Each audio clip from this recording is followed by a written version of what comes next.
वाशीतल्या sector 14 मधील MG कॉम्प्लेक्समधील Raheja residency सोसायटीत भीषण आग लागली। 10, 11 आणि 12व्या मजल्यावर आग लागली होती। या आगीत 10व्या मजल्यावरील एका आजीचा तर 12व्या मजल्यावरील फ्लॅटमधल्या तिघांचा मृत्यू झाला। अथक प्रयत्नानंतर आगीवर नियंत्रण मिळवण्यात यश आले।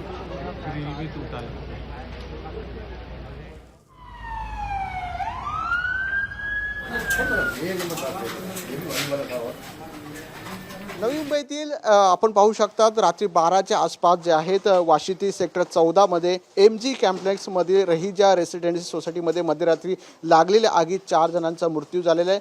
10, 11, 12व्या मजल्यावर ही आग लागली होती। 10व्या मजल्यावर घरामध्ये एका आजीचा मृत्यू तर 12व्या मजल्यामध्ये घरामध्ये आई वडील आणि 6 वर्षीय मुलीचा मृत्यू झाला आहे। आणि आपल्यासोबत इथे प्रत्यक्षदर्शी त्यांचं सुद्धा घर जे आहे बाजूला होतं। सर, किती वाजता आग लागलेली आहे?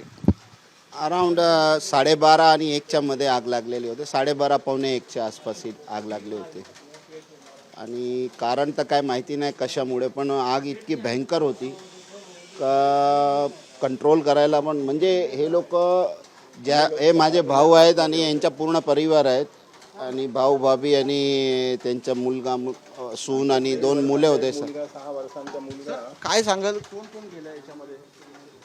कोण गेला ते आपल्याला आता काय सांगू नये। ते महावीर ज्याचं फ्लॅट ओनर आहे ते मम्मी त्यांच्या हे गेले त्याच्यामध्ये त्यांचे वर हे आहे ना 10वा माळा आहे, तसा 12व्या माळेवर तिथे 2 माणसं आणि एक लहान मुलं राहायचा, ते 3 जणांचा पण। नवी मुंबईकरांवर शोककळा आज दिवाळीच्या निमित्ताने पूर्णपणे आपल्याला दिसून येत आहे। संपूर्ण परिवार जे आहे ते काही हॉस्पिटलमध्ये दाखल करण्यात आलेलं आहे। बाजूचे जे रहिवासी आहेत त्यांना सुद्धा एमजे हॉस्पिटलमध्ये दाखल करण्यात आले आहे। कॅमेरामन विक्रांतसह विकास मिरळे, साम टीव्ही, नवी मुंबई।